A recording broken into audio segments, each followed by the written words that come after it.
now we have with us Christian Huberts. Born in 1982, Christian studied cultural studies and aesthetic practice at the University of Hildesheim, and since 2009, he successfully works as a cultural and media science publicist, and he's based out of Berlin. Currently, he's a freelance editor and author for the games bookazine, WASD.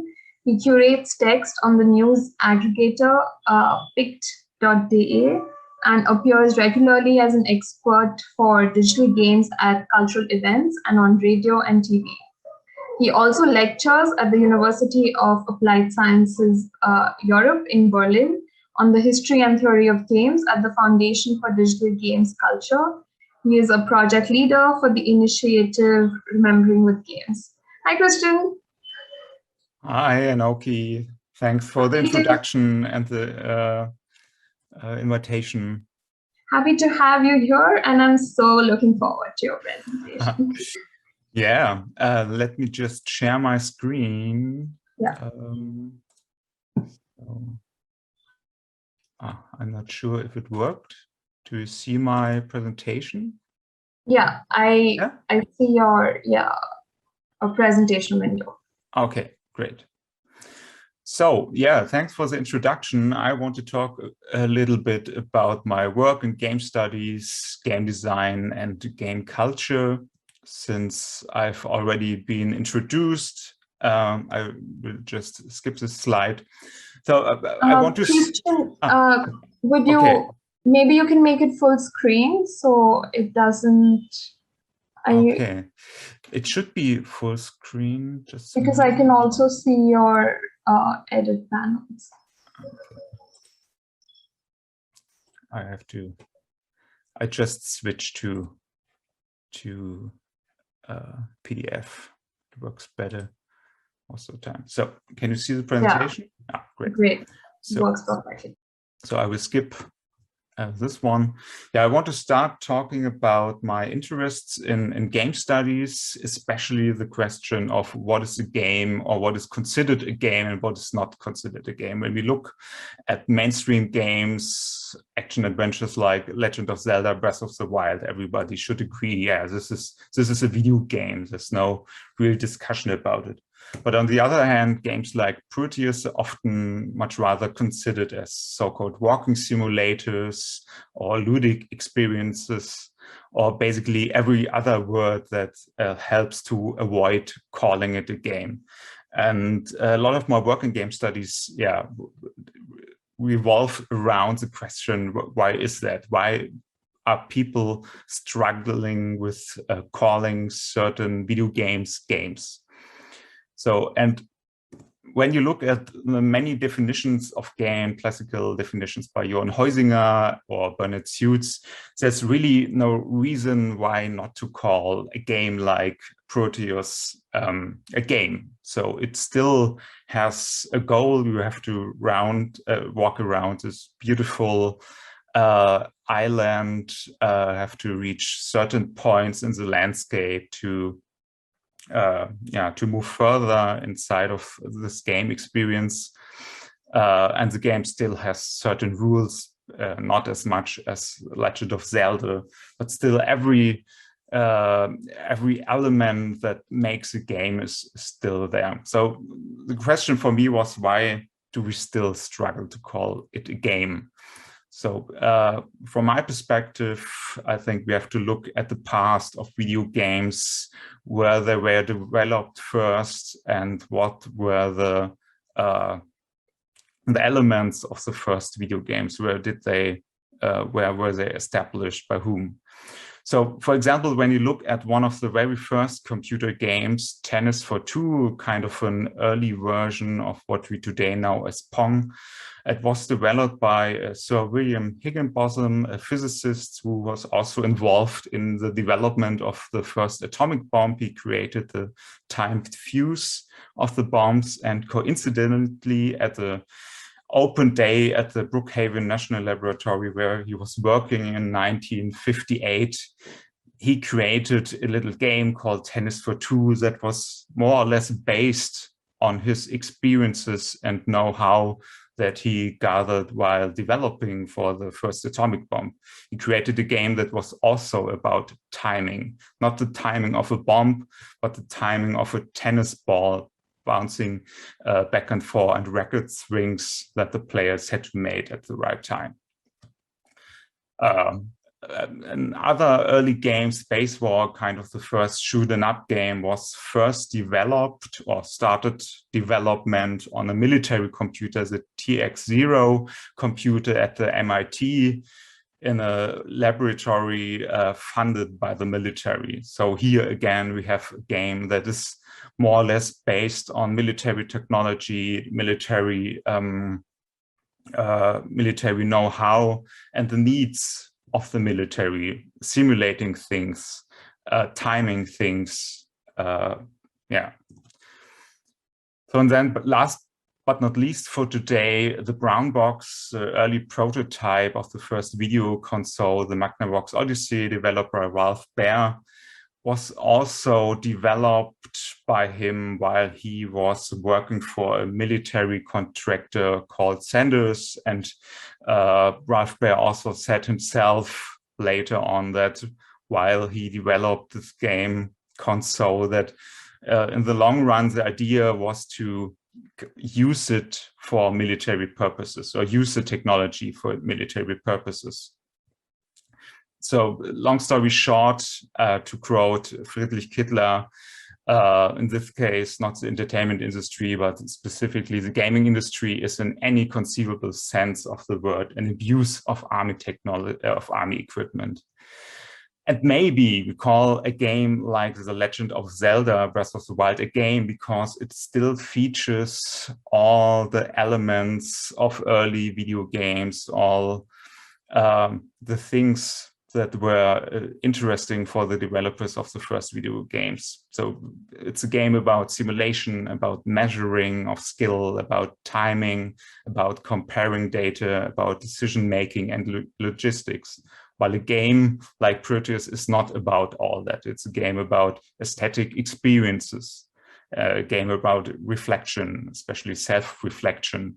And it does not really matter what is simulated. There's nothing really measured. The player does not have to time his actions. There's no comparing of skill or data. There's some decision making involved, but it's really trivial and doesn't really matter apart from shaping new kinds of aesthetic experiences.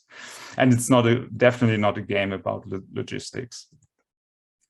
So this might seem trivial when we just look at games as a cultural artifact or an entertainment product, but games are much more. We already heard about it, or you may be already familiar with the concept of gamification. So the idea to take certain game mechanics and apply them to reality. For example, I have a little screenshot here of a toothbrush, an electronic toothbrush that uses gameplay mechanisms to motivate the users to regularly clean their teeth.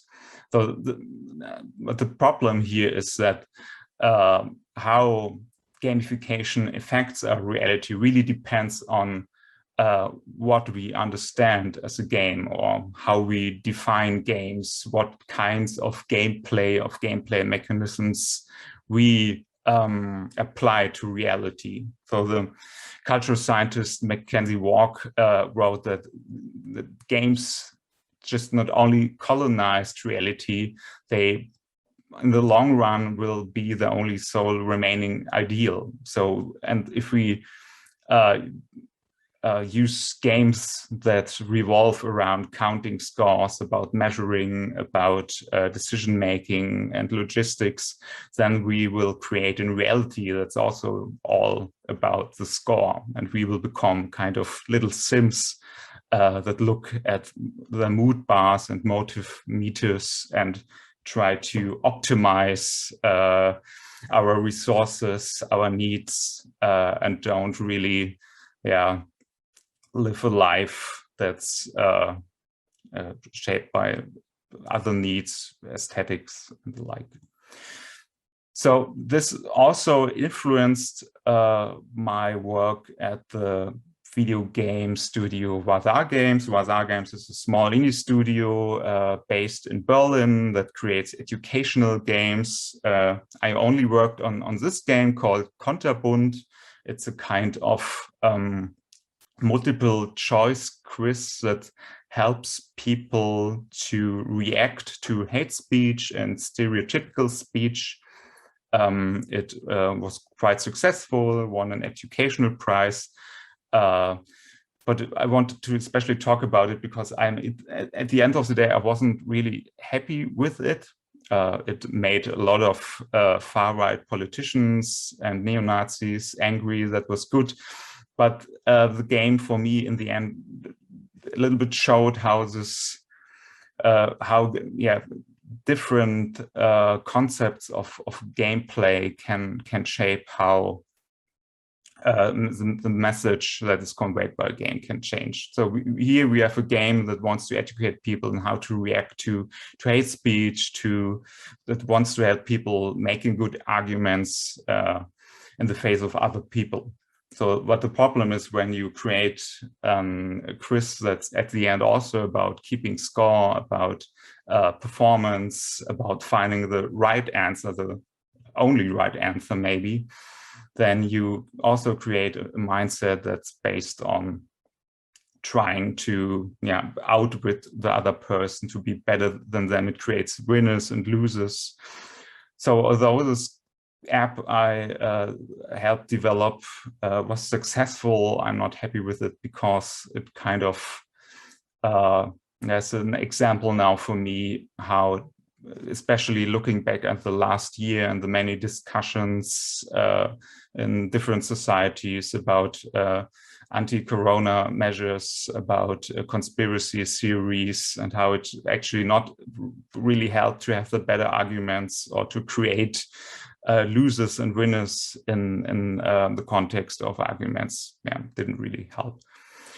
So the other project I'm working right now at the moment is the initiative Remembering with Games of the Foundation for Digital Games Culture. The initiative Remembering with Games aims to connect game designers, gaming studios with museums, memorial sites, and workers from remembrance culture. Because one of the things we as the Foundation of Digital Games Culture realized was that when we look at games that try to convey history, especially modern German history, the history of nationalist socialism of the 20th century, then these games tend to leave large gaps in what they convey. So a strategy game like Hearts of Iron is basically a game about military conflicts, about armies battling against each other, outwitting each other with strategical decisions. But as the game designer Jörg Friedrich told in an interview, although games are often considered as a narrative medium of the 21st century, if you look at a game like Hearts of Iron, the history that the game conveys is the one where something like the Holocaust does not exist, and the Nazis would be a faction that no one likes, but that has the fanciest uniforms and the best tanks.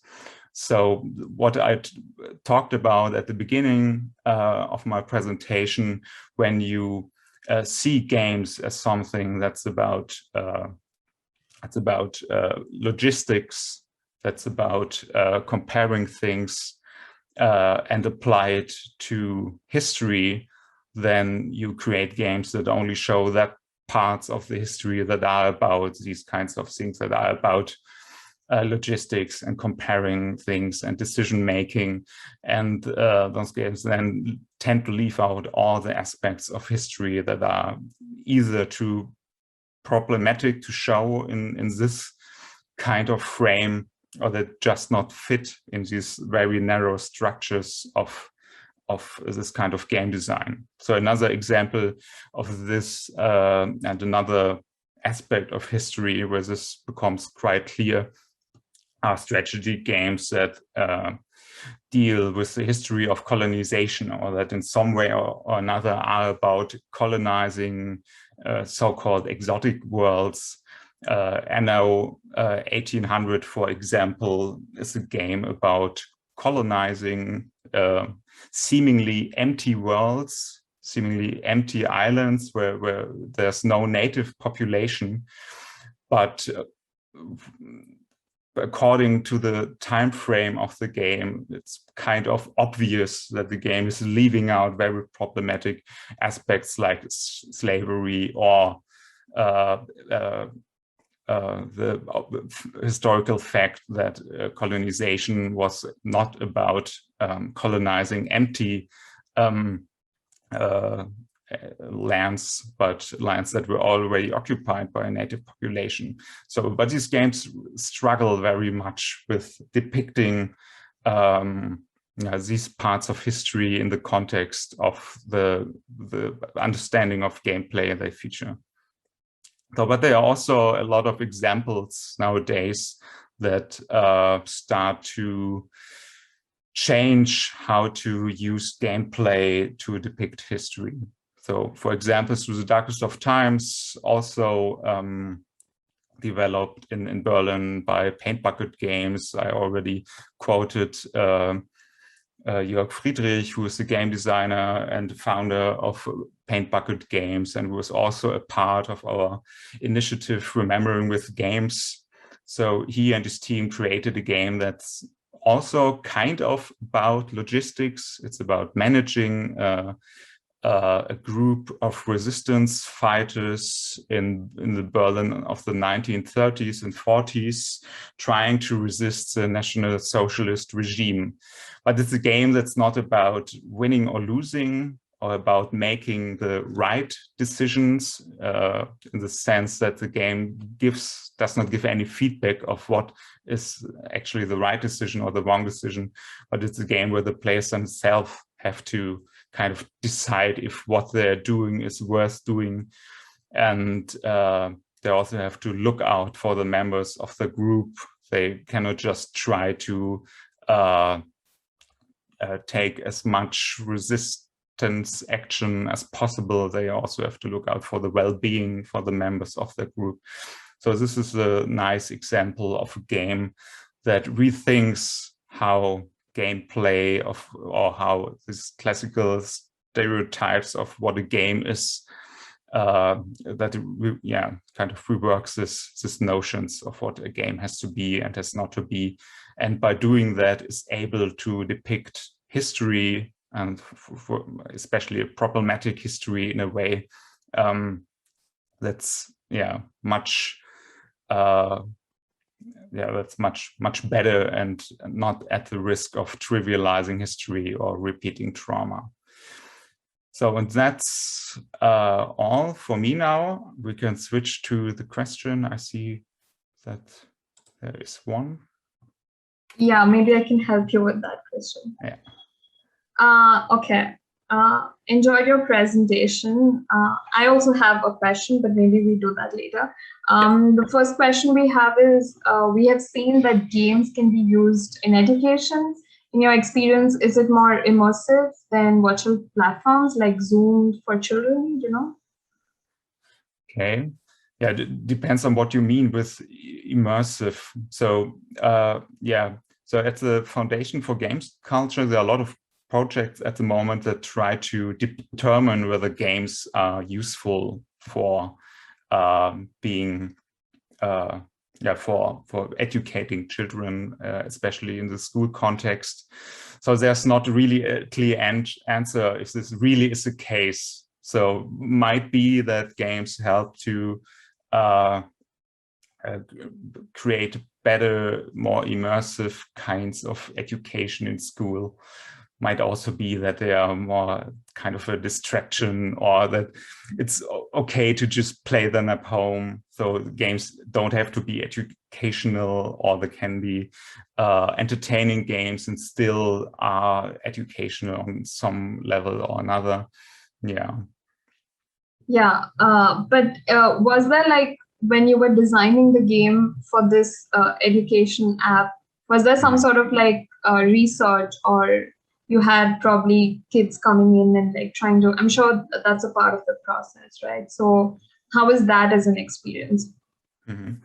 Yeah, we had game testing by children and adolescents, but that was not managed by the studio, but by the organization that that funded the project. So they used the game with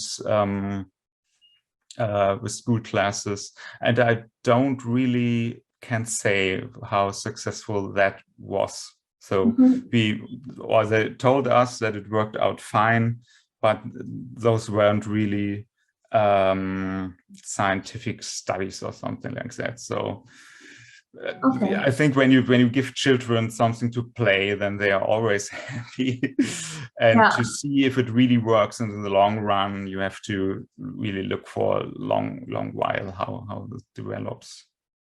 Yeah, because even in my experience in the last 2 years, especially with this pandemic, there are a lot of people who are trying to, kind of make these more games for children, so that it's a little bit immersive and engaging. And also, like, because kids nowadays are so good with their tabs and phones, so it's actually a very interesting idea, education with a game. So probably that's why we had the question. My question is, okay, we have one from Sebastian. Do you have hopes that the concept of gamification can still be changed to include more open-ended forms of play or games, or is it already too late? Very good question. So maybe I think it's too late for the term gamification. I think we have to find a new one and create kind of a new concept of how we can apply game mechanics, ludic experience to reality. So I don't think that is too late. But there's so much buzz and business talk about gamification. This is kind of has become kind of fixed and unchangeable what people understand about gamification. So I like to call gamification pointification, because that's what it is most of the time. It's about scoring your workers, gives them nice little achievements when they do something good. So yeah, maybe we have to find new words to describe ways of using games and playful mechanics in everyday life. And those already exist, I think. So now in the pandemic, during my work at the Foundation for Games Culture, so we just sometimes played games during a Zoom meeting. So this is not a very creative way of using games to just chill out a little bit or get a little bit creative. For example, we played Gartic Phone, which is kind of a game about painting things, and then all the others have to guess what you are painting. But it still created kind of an atmosphere that was not about optimization, about making the work somehow faster or more productive, but it was just to find new creative ways to interact with each other without applying more pressure, but calling it game design. Yeah, that's actually an interesting idea to play games on Zoom calls. Uh, okay, my question is, what video games are you playing nowadays, or probably if not, what's your favorite video game, and what are you reading nowadays? So since I during the epidemic, I couldn't really take any vacation, couldn't go outside of my, I could go out of the house, but I couldn't go very far, and didn't have to spend a lot of money for train tickets or something like that, or flight tickets. I bought an virtual reality goggles, the Oculus Quest 2, and just tried out virtual reality for a long time now. So, and came to the conclusion that it's not working very well when it comes to conveying emotion or empathy, where everybody always says virtual reality is about emotion and empathy, and you can show different situations of life and can help immerse people in other perspectives. But I found out that it works much better when it's about action and shooting. Yeah, quite different from the other games I usually like to play. So at the PC, I at the moment, for the second time, play Disco Elysium, which is a fantastical role-playing game that also kind of departs from classical ideas about the RPG genre. So it's still a game about chances, about making decisions and then seeing if they work out or not, depending on your skills. But it doesn't really matter if you fail a challenge or not, because most of the time in this game the failure is much more interesting and valid as as being successful in the game. So once, for example, in the game I died by sitting on an uncomfortable chair. So I had to restart, but it was really funny and kind of shows what games also can be. So something that does kind of break with our expectations. So, and that can kind of irritate us more than just plainly entertain us. This, for the most of the time, I find this much more interesting than games that just work out like every other game. Yeah, and are you reading anything? Yeah, mostly. So I said in games I like games that kind of defy my expectations. It's a little bit the other way with the things I'm reading, mostly genre stuff, science fiction, and some non-fiction books. So that do not deal with games, or not directly deal with games, but with other concepts I find interesting in the context of video games. So one other field of study I focus on in the moment that's kind of related to the things I talk about is how to how to understand the development of toxic gaming culture, gaming communities. So why is it that so many gaming communities, especially the very competitive ones, are so toxic, with people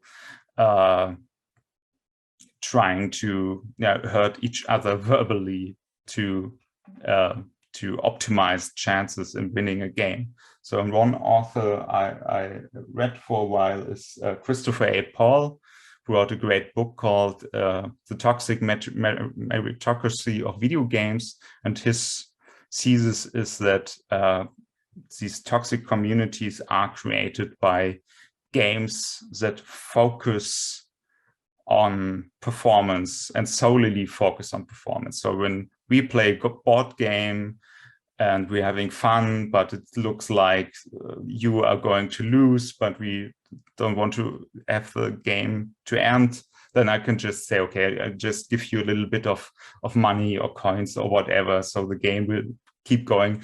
This will not happen in League of Legends. So in League of Legends, when you lose, you lose. When you win, and there's no way of kind of taking the pressure out of the game. And this atmosphere, this meritocratic game design that solely focused on performance creates communities, obviously, that develop toxic behavior. And read a book by I forgot his name, that applies the same idea on our on the whole society. So how certain ideas, neoliberal ideas of how we have to organize work and society, quite in the same way, create circumstances that foster this kind of meritocratic ideology that everybody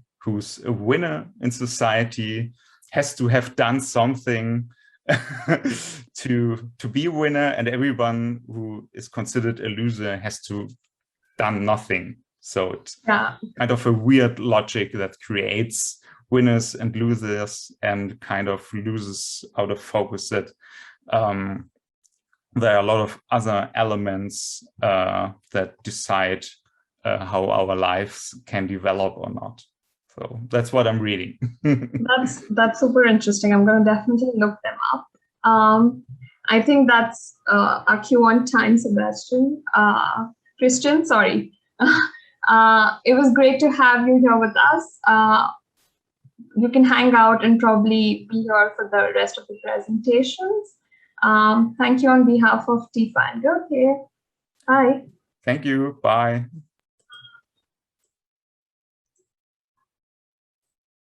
Okay, I would like to move on to our